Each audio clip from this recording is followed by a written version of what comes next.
Today I will be teaching butter chicken, which is a very popular dish in India, and for this I use chicken tenderloins. I don't like to use breast because it's very tough. We are going to first marinate the meat.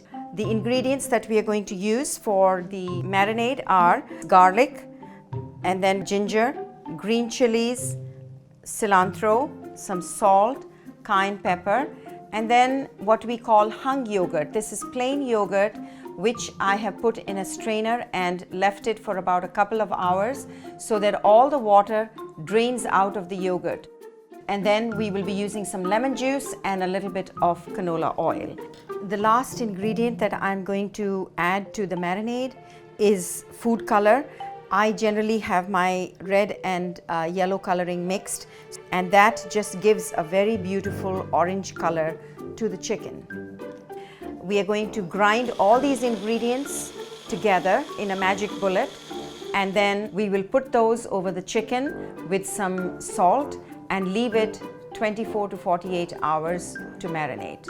A word of advice: please do not use Greek yogurt for marination, because Greek yogurt, when it is cooked, breaks into solids and liquids and it can totally ruin your dish. Once the chicken has marinated, we will put it on skewers and then preheat the oven to 450. Place the chicken on the middle rack and let it cook for about 25 minutes.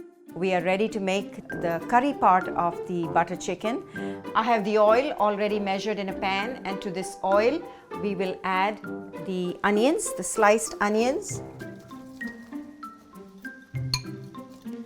This is fresh turmeric that I'm going to use today for the butter chicken. We can use turmeric powder, but it's always nicer to use fresh turmeric, and I have a little ginger grater here. Once the onions are browned, we'll add some fresh turmeric and some kasuri methi, which is a spinach that is available in the Indian markets. And this spinach, if you buy the box, it comes as leaves, and you just put it in a food processor and just grind it to a powder which looks like this. And then we'll add the garam masala, and then the only kind of tomato that I would like you to add to your butter chicken for it to taste right is the tomato puree. All other kinds of tomatoes are going to make your curry taste very different and probably not the way butter chicken should be. The last thing we'll add is the raw sugar.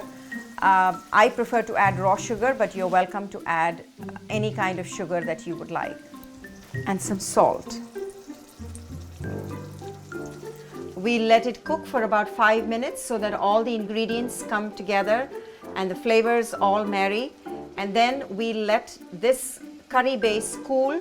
Once it's cooled and the chicken tikkas are ready, we are going to put it all together. And we will grind this gravy in a food processor or a blender and make the sauce that is very, very smooth. Our timer has gone off, so we take the chicken out. And if the curry paste is a little thick, there is no harm in adding the liquid that comes from the chicken tikkas while we were grilling them in the oven. We're going to take the chicken tikkas off and put these in the bowl.